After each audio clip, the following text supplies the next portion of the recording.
Okay, so today we're going to talk about blood typing and matching blood types. When we talk about blood types, the major blood types are A, B, AB, and O.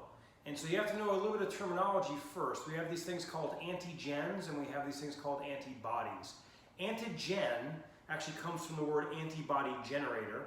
And so the antigens are these glycoproteins that stick off of the cell membrane. And so we have lots of these throughout the body at different classifications. Antigens are how we identify foreign bodies like bacteria and viruses and things like that. They're foreign antigens. And then there's self-antigens that help us recognize self. Well, these are the self-antigens that are on these blood cells. And so you have A antigens. That's like a little flag or a little indicator, this little glycoprotein that indicates that this person is type A. You have B antigen, which is for type B. There is no such thing as an AB antigen. They have both A's and B's, so they have both types of antigens on their red blood cell, both the A's and the B's. And then an O doesn't have either A or B antigens. Now when we talk about antibodies, we think about antibodies as the attackers. So the antibody is going to actually attack the antigen, if you want to think of it that way. What's going to happen is going to attach, and we'll talk about this reaction probably in another video.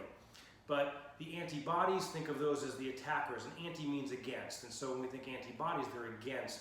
So if we have anti-A antibodies, that means they're antibodies that would attack A antigens. If we have anti-B antibodies, they would attack B antigens. And then, so those are the two different types that we have. And we'll talk about the Rh factor and the plus and minus. We'll talk about that later. So this is what we have, these antigens and antibodies. So when we look at a type A person, okay, they have A antigens, they have anti-B antibodies. Now think about this. Why don't they have anti-A? Because if they had anti-A, they would have antibodies, attackers that would attack and be against A. So it would make sense for A to have anti-A antibodies, okay? So A has A antigens, the little flags, the little indicators that indicate that they are type A, the glycoproteins, but they have anti-B antibodies. B is the flip of that. B has B antigens and anti-A antibodies. Now what about AB? Well, AB can't have any antibodies, A or B, because then it would attack self, because it has both A antigens and B antigens, so it has neither anti-A nor anti-B antibodies. Type O doesn't have either of the antigens, so type O actually has both anti-A and anti-B antibodies. Now, another really important principle to understand when we're talking about matching blood types and donating and receiving blood is that if I'm the recipient, I have the ability to attack. The donor blood does not have the ability to attack me with antibodies. So as the recipient attacks. So always remember when you're matching blood types, the recipient attacks. So I'm only concerned with the antibodies that the recipient makes. So whether I'm looking at the donor giving to who they can give to, or the recipient looking who they can receive from, as far as antibodies, I'm only looking at what the recipient can produce, because again, the recipient attacks, okay? So that, again, that's if it's a mismatch. So what type of antibodies can who receive? Well, self can always receive self. So let's put that out there. That's a principle you should understand. Self can always receive self. So when we talk about A blood type, they can always receive from A, B can receive from B, AB from AB, and O from O. Now who else can they receive from? Well, they'll receive from anybody else that they cannot or will not attack. And so you can't give a B to an A, because if you do, the A has what? What do we say about antibodies? We said they have anti-B antibodies, which would attack the B. So the recipient, being A, would have anti-B antibodies attacking the B antigens of that foreign blood that they were receiving.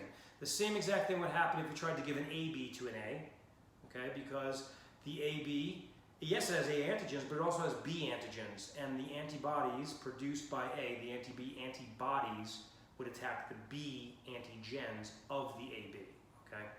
What about O? Can I give an O to an A? I can give an O to an A. When you think about it, there's no antigens to attack on the O. So the A will make anti-B antibodies, but the O doesn't have B antigens. So I can give an O to the recipient, being, in this case, the A. So this is how we have to think about it.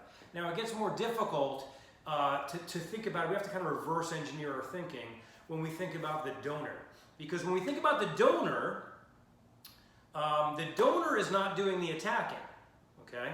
So if I'm the donor, if I'm the A, let's stick with A. If I'm the A blood type, who can I give to? Well, now I'm going to have to reach out and look at the antibodies of all the different blood types, okay? We're going to look at 4 now, but when we add the RH factor, which is the plus or minus, there'll be 8, okay? A plus or minus, B plus or minus, the AB plus or minus, and O plus or minus. So that's going to be your total 8. So I have to look out and see who can I give to. Well, okay, let's stick with the A, B, ABOs. If I'm A, I can give to A because self can give to self. Can I give to a B? I cannot give to a B. Who's the recipient in this case? The B. The B makes anti-A antibodies. The anti-A antibodies of that recipient B would attack my antigens having A antigens, okay, because that's anti-A antibodies. All right, can I give an A to an AB? I can give an A to an AB because AB doesn't make any antibodies. AB being the recipient in this case doesn't make any antibodies, so there's nothing to attack with. So I being the A donor, I can give to the A, and the AB I mean, and the AB can receive the A blood type. Can I give an A as a donor to an O? I cannot give an A as a donor to an O. Why is that? Well, what does O have? O is the recipient. We said the recipient attacks. What does it have to attack with? It has anti-A antibodies and anti-B antibodies. Well, being an A, I have A antigens. If you give A to an O, the O will attack the A antibodies with the A antigens with its anti-A antibodies, okay? So you kind of see how this process works. I'm going to stop there for this video. We will talk about the RH factor in the next video, but for now I want you to kind of grasp the concepts of who has which antigens, antibodies, and then the donor versus the recipient. If you have any questions, let me know. Stay strong. I'll see you next time.